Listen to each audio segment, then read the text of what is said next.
Gaur salmoak dioena gure erdian kunplitzen da. Zein ederra den, anaia arrebok, senideak elkarrekin egotea, bizitzea, jainkoari gorespen kantuak abestea. Ta hainbatetan zein nekatua, adore gabe, etxita ikusten ditugun maiz, hainbat gure garaiko gizon emakume. Zein bakar eta nora ezean hainbat aur, gazte, adineko.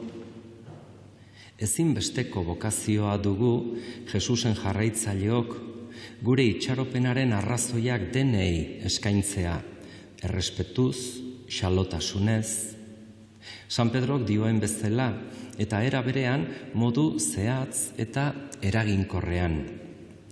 Don Francisco gure Iruñeko hartzapezpikuak galdera eta erronka horiei bere gudunean erantzuna eskaintzen digu gaurkoan.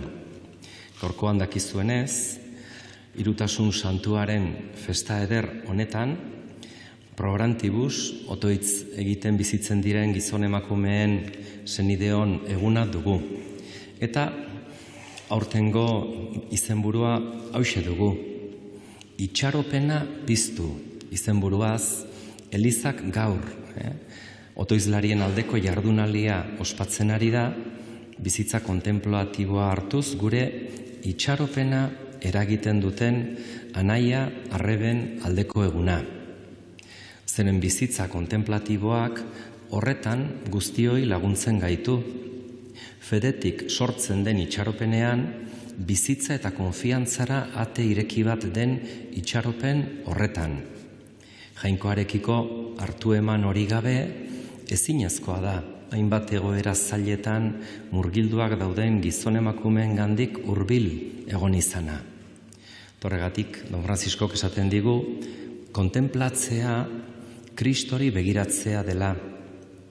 Eta munduari Kristoren begiekin, ikusten etzaion lekuan ezagutzeko.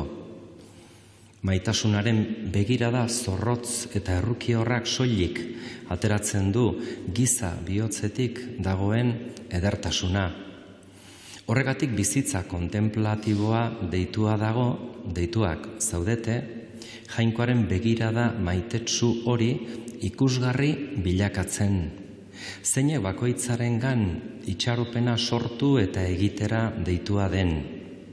Zuen bizitzaren testigantzak, gure zailtasunen erdian ziurtatzen digu. Edozein unetan gure begirada harengan jar dezakegula, gure barne iluntasuna beti argitzen den harengan. Eta horregatik horrela dio berak, mundu etxitu eta zapaldu maiz zentzugabe honetan, bizitza kontemplatiboa adibide bat da, konfiantzan bizitzeko hots egiten duena. Eguneroko zuen bizimoduan, Eliza eta gizadiarentzat itxaropenezko parabola bilakatzen zareten emakume hoiek. Gure gizartea bidean argi premian da, jainkorantz eramaten duena, eta berari begiratzen erakusten gaituzue, zein maitasun den amaigabeko maitasunaren iturrama eta erreka. Hitz ederrak gure obispoak esaten dizkigunak, itxaropenaren parabola. Baiote da bokazio hau baino gauza ederragorik, jakin badakigu munduaren iluntasuna bi gauzek argitzen dituela. Norberaren santutasunak eta maitasunak sortzen duen bizitza komunitarioa. San Paulo kola dio gaurko epistolan. Poztu zaitezte senideok, saiatu ononak izaten eta eman elkarri adore. Izan eritzi bereko eta bizi bakean, eta maitasunaren eta bakearen jainkoa zuekin izango da.